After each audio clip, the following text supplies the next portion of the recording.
Okay, hi. What day is it? Oh my goodness, is today Friday the 13th of December 2024? I didn't even know.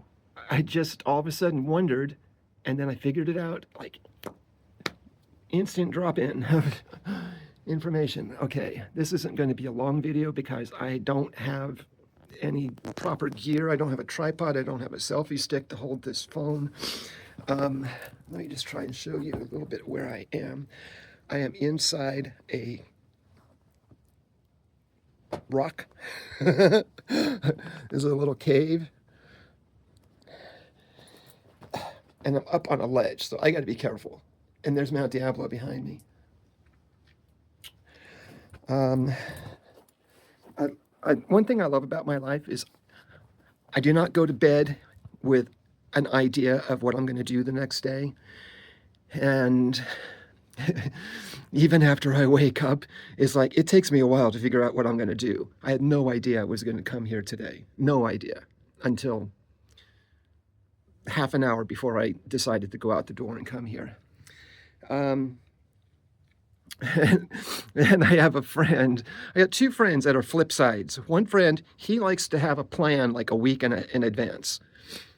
And my other friend, I'm developing what she has with this, let's just go with the flow, wake up. Hey, do you want to go to the cemetery today? Yeah, I'll meet you there in 45 minutes. She's real like spontaneous and can be out the door on a moment's notice. But if she tells me be there in 45 minutes, sometimes I sweat because it's usually a drive to get to where she wants to go. Okay, anyway, had an experience yesterday that I want to talk about.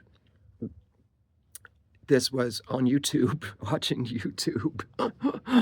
I'm not addicted to YouTube, but I have really started watching a lot of things on YouTube, and it could be bordering on addiction, maybe. I don't know. I don't think so. I know when addiction becomes a problem, and I know how to pull back.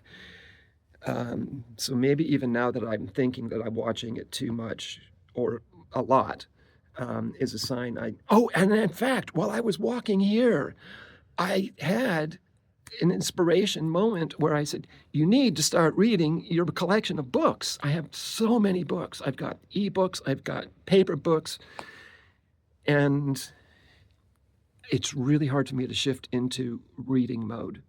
I used to have experiences where like 2 o'clock in the morning, not being able to get to sleep, I'll open a book and then the book becomes so engrossing that I'll read it until 6 a.m. But I just don't have a consistent experience with reading books. Sometimes I go to the library, city library, because it's quiet and I can focus and I'm around, the collective of other people reading. But I'll do that for like 2 or 3 days in a row and then I slip out of it. Just routine is really hard for me. Okay, which is going to lead into the next thing I'm going to talk about. Okay, so there's this woman I follow her. Yeah, I follow her, and I pretty much listen to almost anything. Anytime she comes up with something new, I haven't really delved into her old catalog, but she calls herself. It's either Psychic Liz Cross or Liz Cross Psychic, one or the other. And she does like a version of remote viewing that I've never seen anybody do. And she usually has a partner when she's doing her readings. So there's this one guy I've seen her do this with quite a few times. He has a topic. He'll like find a topic, and then he'll get a list of questions, and he'll ask her the question. And then she comes up with an answer for the question. It's a lot of the time, most of the time, it's yes, no answers. Not always. So what she does, she'll hear the question. The guy will say, are the drones in New Jersey aliens? She'll repeat the question. So she's like bringing the energy of the question into her own arena, her own aura space, and she'll say exactly what he said. Are the drones in New Jersey from the aliens. And then instantly she gets the answer, yes or no. And then, another couple of questions on the same topic to go deeper into it. And then she'll start to like come up with an explanation. It's like she pokes a hole into the topic, and then the light the energy starts to come through and she gets more information so she can elaborate a little bit more on her questions.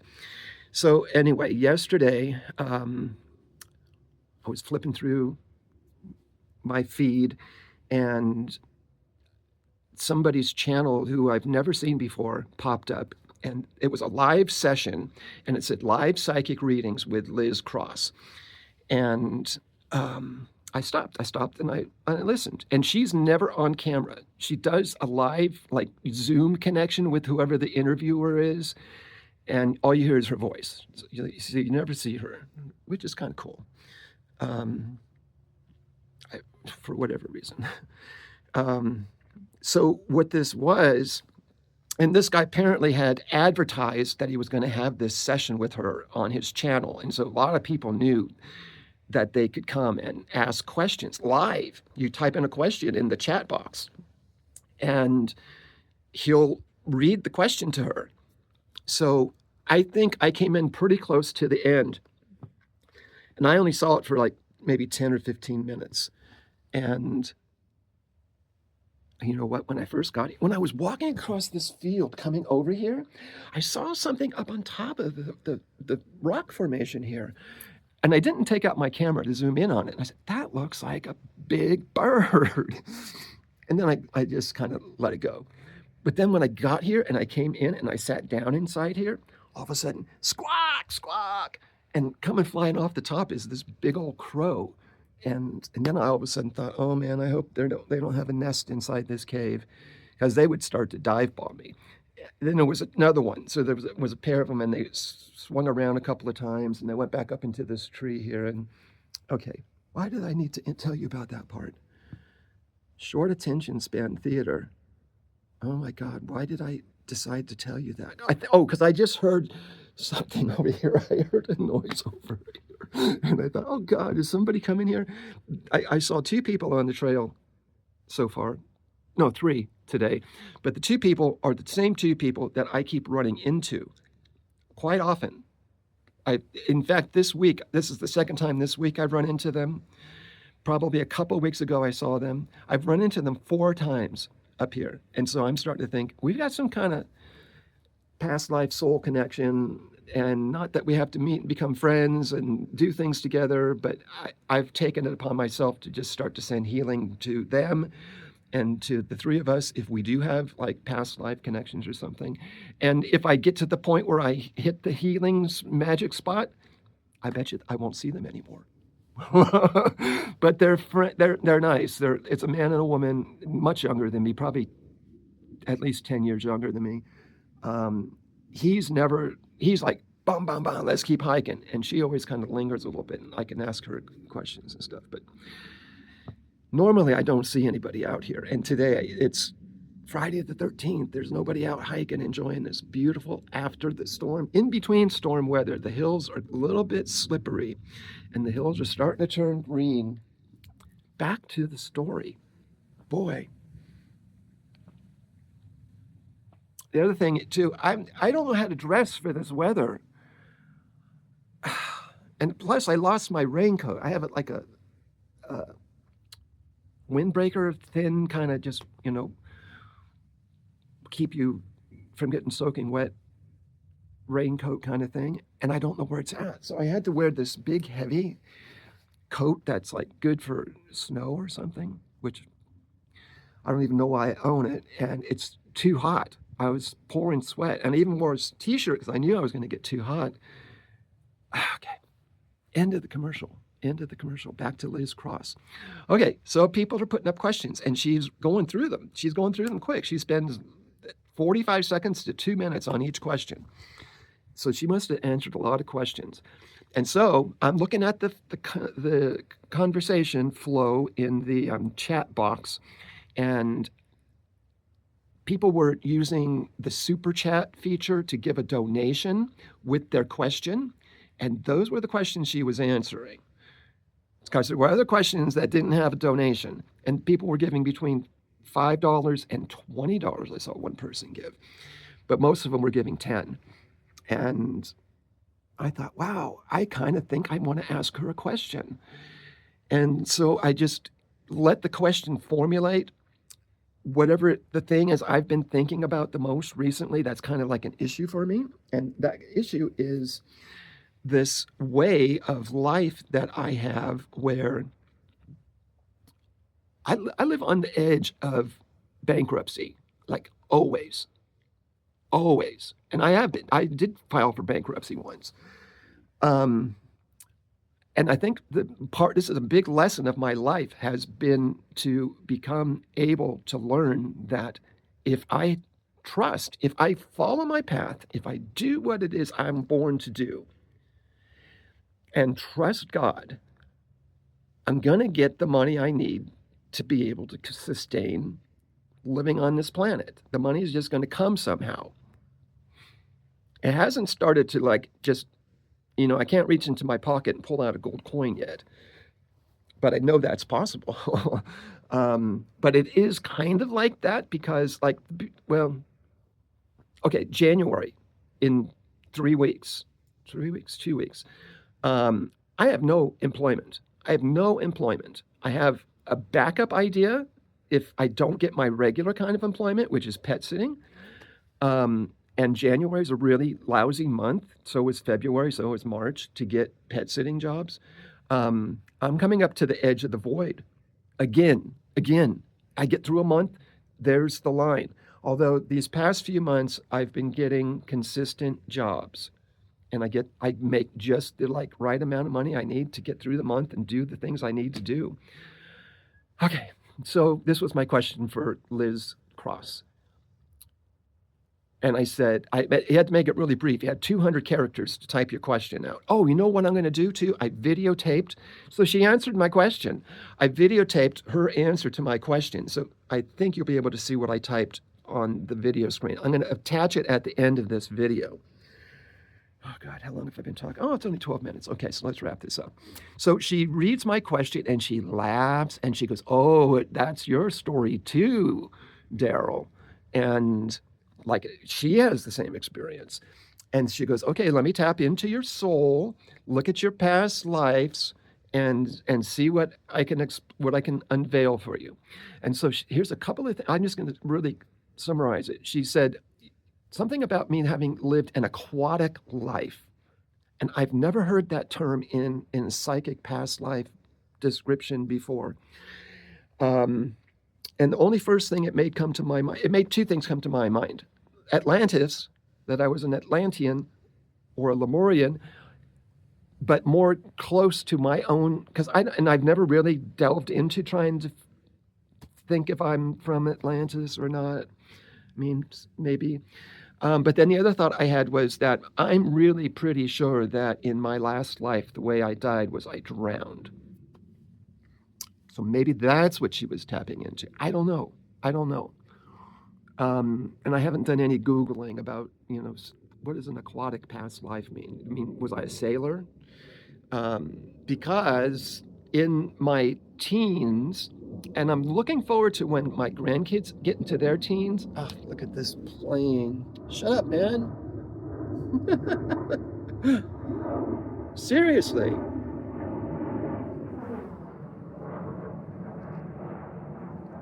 Why do they have to be so loud? Oh, you know what? I haven't seen any drones. There's no drones flying by here. This is the area they would come to. If they were aliens, this is a good meeting place. In fact, maybe before I go out of here, I'm going to try and adjust my dimensional frequency and call out, because people apparently do this. They meditate and they call out. They say, please show yourselves to me. And then they have sightings. Okay, back to the story. When my grandkids get into their teens, when I was in my teens, I had these wonderful imaginations that, as I look back at it now, were past life recollections. And I saw that I had a fascination with water. Sailing, surfing, my mind was full of wanting to see these activities. But I never did any of them because I died by drowning. And what an enigmatic, thing to go through your life experiencing and discovering and not knowing really the whole true answer. So I also had a fascination with Japan, like the samurai era, age, bonsai trees. What else was there? And then I also, with the South Pacific in particular, Tahiti, I was fascinated. I mean, it made my heart warm to look at pictures of Tahiti. Yeah, really. And that went on for a couple of years in my teens. So I'm hoping I'll be able to, get into conversations with my grandkids to find out what they discover of what something that just pops up as a fascination, and maybe help them understand. Their parents do not want me talking to them about past lives, so it would have to be on the hush somehow. I don't know. We'll figure it out. Okay, so she said you had an aquatic life. She said your soul is a free spirit. She says you don't like to be tied down. You love adventure. You love to have this sense of, and she does not know me, this sense of indecisiveness, of wonder, of what's going to happen next. She said that thrills your soul to experience that. And in the 200 characters I had, I couldn't say, I'm 66 years old. I can't go on like this much longer. It's starting to wear me out. All the fun is wearing me out. I want a little bit of security. And then she said, your soul needs stability. And so she went on and said, you need to get into a conversation with your soul and say, Bud, it's time to modify the routine a little bit. I am not going to do anything that's going to sacrifice my free spirit or my adventureness, like going back to work at Whole Foods again. No. I can't. I cannot do that. So there's something in my meditations, and I started doing this last night when I was meditating, up to 17 minutes. I started having a higher level conversation with my soul and saying, this has been a great ride, but you're wearing me out. And it's not driving me crazy or anything, but I want something a little bit more stable. The thing about getting through a month, not knowing how you're going to get through a month, it's actually I've become really good at not being freaked out by it anymore. I just know. I've lived 66 years with getting through each month, except that one time I went bankrupt.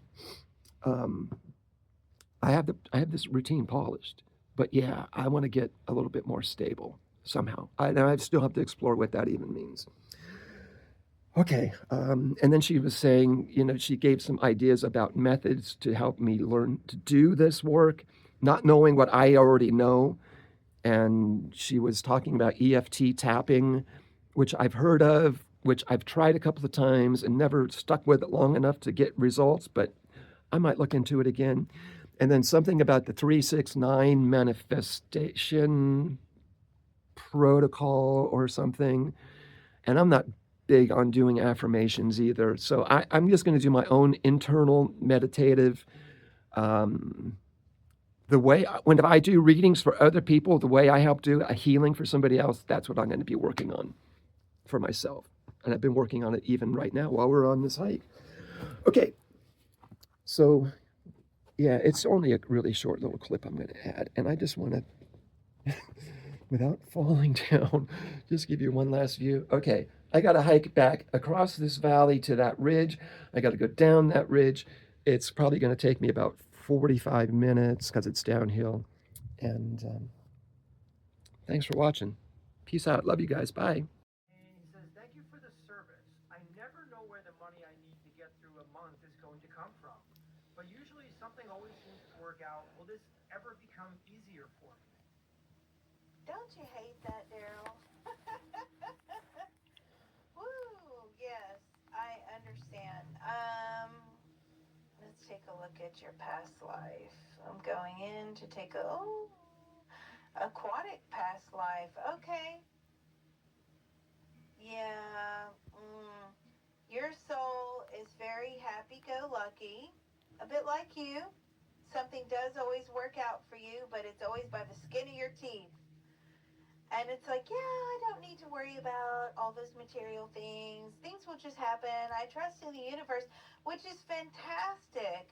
But this is definitely a pattern within the soul where the soul is really not so concerned with the particulars here on the earth plane.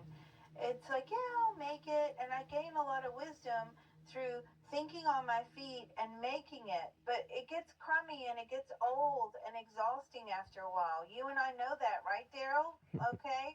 But the soul's like, yeah, this is great. I would work on communicating with your soul to say that, hey, as much as you love making these lifetimes where you're not so concerned about how I'm going to make it and things just magically appear, you need more stability. So I have to refer you to the CTT because it's what I know, it's what I do best. Send that information into the soul several times, 369 method, tapping, that there's a part of me that knows how to easily and joyfully manifest the optimum communication to my soul. I need success. I need stability. I cannot just keep going through the financial ringer every month. The part of my being is willing to inform the rest of me now, and you finish out the round. Yeah, this is a soul problem. And your soul is great. It's happy. It's unique. It loves to be here. It loves adventure. It loves excitement. But it's exhausting to your conscious mind. So I hope that helps you. Oh. I do think you can turn it around, but it's going to take a lot of work. Thank you, Liz. All right, we'll do one last one, and I chose this one